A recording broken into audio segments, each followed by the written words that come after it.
여러분, 기독교가 무엇일까요? 사람들은 기독교에 대해 이야기합니다. 그러나 기독교를 한마디로 정의하기란 쉽지가 않아요. 오래전 영국에서 비교 종교학회가 열렸습니다. 많은 사람이 모여서 기독교가 다른 종교에 비해 독특한 것이 무엇일까를 의논했습니다. 한 학자가 이렇게 말합니다. 하나님이 예수님의 몸을 입고 이 땅에 오신 성육신입니다. 그러자 다른 학자들이 반발합니다. 다른 종교에도 신이 우리 가운데 오는 일들이 존재한다는 것이에요. 그렇다면 부활이 아닙니까? 하지만 다른 종교에서도 신이 환생해서 다시 태어난 일들을 찾아볼 수 있다는 의견이 나왔습니다. 그때 C.S. 루이스가 손을 들면서 이렇게 이야기합니다. 그것은 은혜입니다. 기독교가 타 종교와 차별되는 점이 은혜라는 그의 말에 모두가 수긍을 합니다. 그렇게 그날 종교학회는 기독교의 특별함을 은혜로 결론을 내립니다. 그렇습니다. 기독교는 은혜를 빼놓고는 이야기할 수가 없습니다. 당연히 그리스도인은 어떤 사람들입니까? 은혜를 받은 사람입니다. 따라해 보십시오. 나는 은혜를 받은 사람입니다. 은혜를 받은 사람입니다. 그러니 교회는 자연스럽게 은혜를 받은 자들의 공동체이죠. 그래서 기독교는 은혜로 시작해서 은혜로 끝이 납니다. 성경은 분명히 여호와 하나님은 은혜로우시다 이렇게 우리들에게 말씀합니다. 시편 145편 8절 말씀 세 번역으로 한번 같이 읽어볼까요? 시작. 주님은 은혜롭고 자비로우시며 노하기를 더디하시며 인자하심이 크시다. 아멘. 주님은 어떻다고요? 은혜로우시며. 여기서 은혜라는 단어는 친절, 호의, 사랑을 의미합니다. 모든 무엇인가 긍정적으로 다른 사람을 도와주거나 다른 사람들에게 베풀어주는 선한 것을 의미하죠. 흔히 은혜를 입었다고 하면 우리는 이렇게 생각합니다. 어떤 행동이나 어떤 행위로 내가 받는 것. 그런데 사실 은혜는 그런 것이 아닙니다. 내가 뭔가를 잘해서 받을 수 있는 것은 은혜가 아니에요. 하나님은 어떤 행위를 통해 우리들에게 은혜를 베푸시는 것이 아닙니다. 하나님은 은혜의 중심이시고 은혜의 근원이십니다. 그래서 하나님께서 우리들에게 은혜를 베푸시는 것은 우리가 무언가를 잘해서 받은 것이 아니라 그냥 그분이 주시고 싶으시니까 주신 거예요. 그래서 성경은 하나님의 성품이 곧 은혜라고 설명합니다. 그렇습니다. 은혜는 하나님으로부터 나오는 것입니다. 우리가 무엇을 해야 하는 것이 아닌 하나님을 만나게 될 때 은혜가 임하게 되는 거예요. 히브리서 4장 16절 말씀을 보세요. 그러므로 우리는 긍휼하심을 받고 때를 따라 돕는 은혜를 얻기 위하여 은혜의 보좌 앞에 담대히 나아갈 것이니라. 아멘. 때를 따라 돕는 은혜가 있습니다. 은혜는 한 번 받았다고 해서 끝나는 것이 아니에요. 우리의 삶 가운데, 우리의 긴 여정 가운데, 천국으로 가는 천국 여정 가운데 은혜는 계속해서 필요한 거예요. 그래서 우리는 은혜의 보좌 앞에 담대히 매일매일 나가야 하는 것입니다. 우리는 하나님의 은혜를 받은 사람이요. 그렇기 때문에 은혜를 받은 사람은 어떻게 살아가야 됩니까? 그 은혜를 베풀면서 살아가야 합니다. 오늘 본문이 그것을 이야기하고 있어요. 자, 오늘 본문은 은혜를 베푸는 사람, 어떤 사람입니까? 첫째로 은혜를 베푸는 사람은 더 큰 은혜를 받게 됩니다. 보아스는 룻을 자신의 아내로 지금 맞이하려고 합니다. 물론 이 결혼은 형제나 친족의 대를 이어주는 계대 결혼이에요. 계대 결혼이 무엇입니까? 가문의 상속자가 아들이 없이 죽었을 때 그 후사를 낳아서 기업을 잇고 대를 이어가는 것을 목적으로 한 결혼이에요. 이 계대 결혼은 신명기 말씀에 하나님께서 분명하게 설명해 주고 있어요. 너희가 이 계대 결혼을 잘 지키라는 거예요. 자, 신명기 25장 5절로 6절 말씀 제가 천천히 한번 읽어보겠습니다. 형제들이 함께 사는데 그중 하나가 죽고 아들이 없거든 그 죽은 자의 아내는 나가서 타인에게 시집가지 말 것이요 그의 남편의 형제가 그에게로 들어가서 그를 맞이하여 아내로 삼아 그의 남편의 형제된 의무를 그에게 다 행할 것이요 그 여인이 낳은 첫 아들이 그 죽은 형제의 이름을 잊게 하여 그 이름이 이스라엘 중에서 끊어지지 않게 할 것이니라. 아멘. 사실 이 이야기는 지금 우리의 현실과는 맞지 않습니다. 말도 안 되는 이야기죠. 그런데 여러분 한번 생각해 보십시오. 3000년 전의 일입니다. 여인이 결혼을 했는데 남편이 죽고 아들도 없습니다. 이 여인은 더 이상 살아갈 수 있는 방법이 없어요. 이 여인을 보호해 주기 위해서 그 형제들이 대신 기업을 물어주는 것, 그것이 바로 계대 결혼의 큰 의미였습니다. 결국 이 결혼은 무엇입니까? 나오미와 룻, 이 두 사람을 살리기 위한 결혼이었어요. 그런데 보아스의 입장에서 보면 어땠을까요? 룻과 결혼해서 좋았을까요? 아닙니다. 보아스의 입장에서는 큰 손해를 보는 일이에요. 실제로 보아스보다 더 가까운 친족이 오늘 본문에 등장하지요. 그의 이름은 나와 있지 않아요? 그냥 1절에서 아무개라고 나와 있습니다. 그 가까운 친족은 어떻게 합니까? 손해를 감수하기 싫어서 기업 물을 자의 책임, 즉 룻과의 결혼을 포기합니다. 6절 말씀을 보세요. 그 기업 물을 자가 이르되 나는 내 기업에 손해가 있을까 하여 나를 위하여 물으지 못하노니 내가 물을 것을 내가 물으라 나는 물으지 못하겠노라 하는지라. 아멘. 내 기업에 손해가 생기니까 나는 어떻게 하겠다는 거예요? 책임지지 않겠다는 거예요. 여기서 말하는 손해는 단순한 의미의 손해가 아닙니다. 여러 개가 있는데 이 결혼 때문에 단지 몇 개 손해보는 그 정도가 아니에요. 여기서 말하는 손해의 의미는 전멸시키다, 파멸시키다라는 의미를 가지고 있습니다. 결국 이 이야기는 손해는 철저한 손상과 파멸을 뜻하는 단어로 기업을 뒤흔들 만한 심각한 위험을 말하고 있는 거예요. 다시 말해서 이 결혼 때문에 보아스의 가문 자체가 완전히 몰락할 수도 있다라는 것입니다. 그래서 보아스보다 더 가까운 친족인 아무개는 기업 물을 책임을 어떻게 한 거예요? 포기한 거예요. 하지만 보아스는 달랐습니다. 손해를 감수하면서까지 그 책임을 기꺼이 수용하는 것입니다. 손익을 따지지 않고 나오미와 룻에게 큰 은혜를 베푼 거예요. 자, 오늘 본문 10절 말씀을 우리 세 번역으로 한번 같이 읽어봅시다. 시작. 나는 말론의 아내인 모압 여인 룻도 아내로 맞아 들어서 그 유산이 고인의 이름으로 남아있도록 하겠습니다. 그렇게 하여 고인의 이름이 그의 고향 마을에서도 끊어지지 않고 친족들 사이에서도 끊어지지 않도록 하겠습니다. 여러분은 오늘 이 일의 증인입니다. 아멘. 유산이 누구예요? 고인의 이름으로 남아있도록 하겠다. 그러니까 앞으로 결혼해서 태어나는 아들, 생기는 모든 수익은 보아스의 것이 아니에요. 다 누구 거예요? 나오미와 룻의 것이 되는 거예요. 보아스의 이런 용기 있는 결단에 사람들이 어떡합니까? 보아스를 축복하고 심지어 룻도 축복합니다. 이어지는 11절 말씀. 그러자 성문이 회관에 모인 온 마을 사람들과 원로들이 대답하였다. 우리가 증인입니다. 주님께서 그대의 집안으로 들어가는 그 여인을 이스라엘 집안을 일으킨 두 여인 라헬과 레아처럼 되게 해주시기를 빕니다.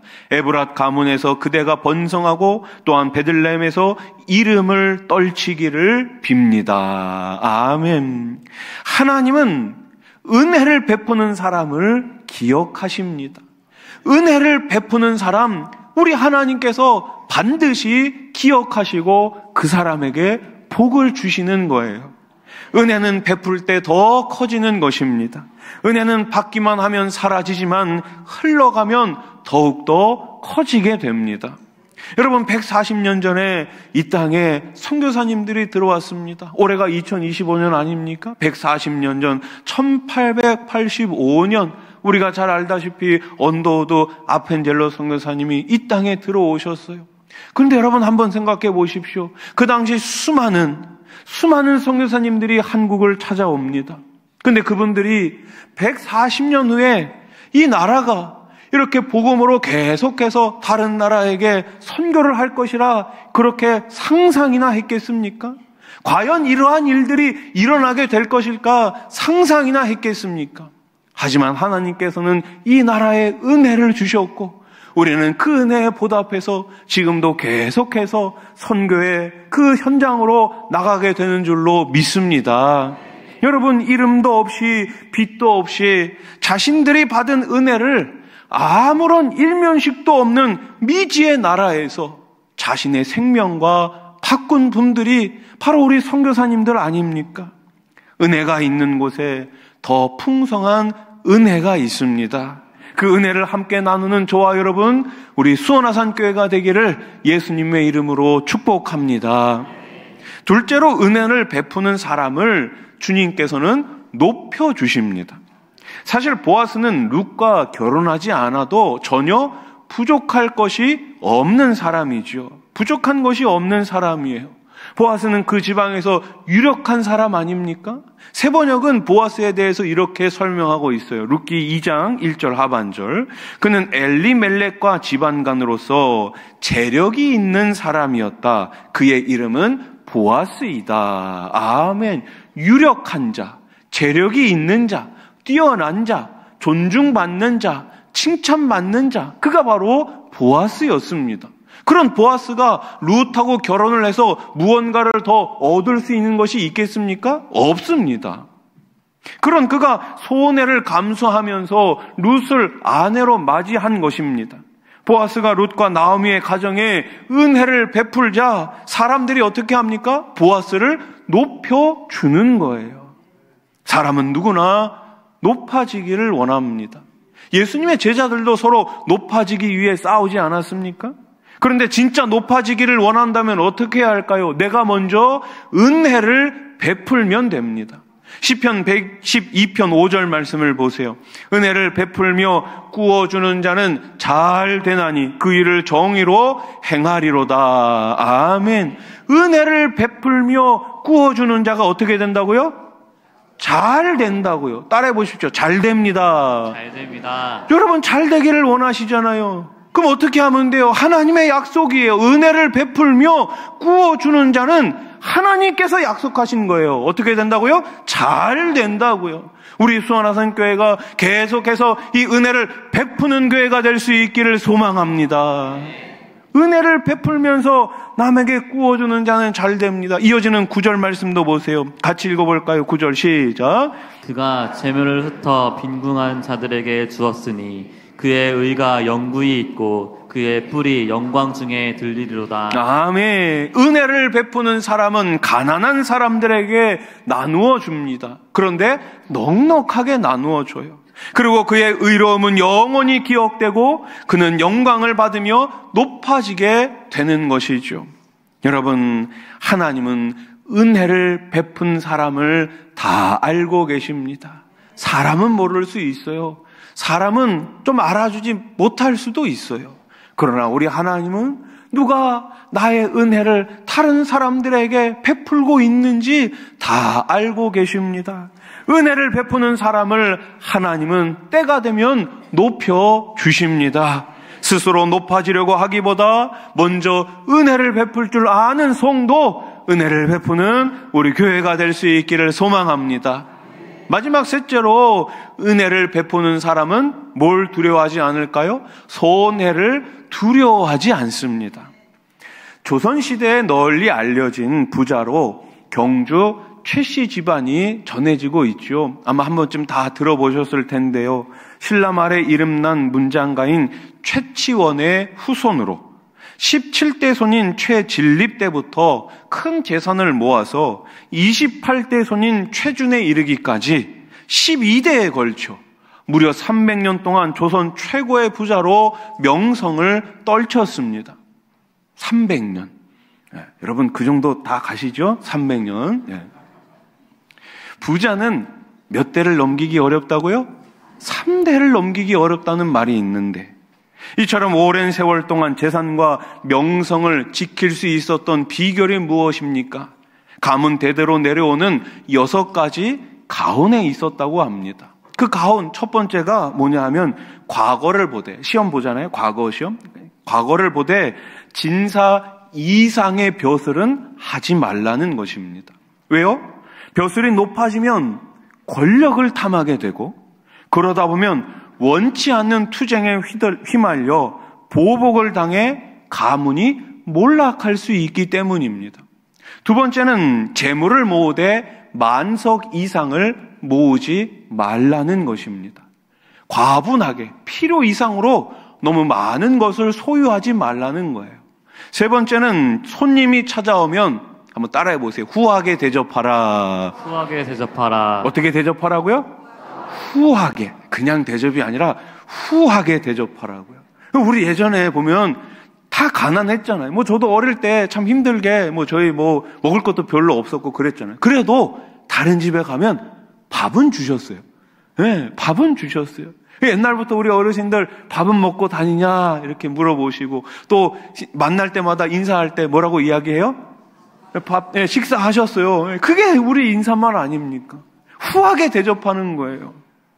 최부잣집은 1년에 소장료를 쌀 3,000석쯤을 거두었습니다.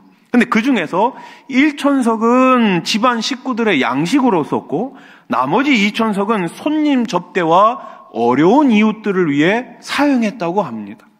네 번째 가훈은 흉년에는 땅을 사지 말라는 거예요. 여러분, 흉년이 들었다는 건 경제적으로 어렵다는 거잖아요. 여러분, 경제가 어려워지면 부동산 값이 올라가요, 내려가요? 내려가잖아요. 잘 아시네요. 네. 내려가잖아요. 흉년이 오면 땅값이 내려갈까요, 올라갈까요? 내려가잖아요. 그럼 부자는 돈이 많으니까 내려간 땅 얼마든지 많이 다 살 수 있단 말이에요. 그런데 사지 말라는 거예요. 사지 말라는 거예요. 흉년이 들면 사람들은 굶주림을 면하려고 싼 값에 땅을 내놓았어요. 남의 어려움을 이용해 재산을 늘리지 말라는 거예요.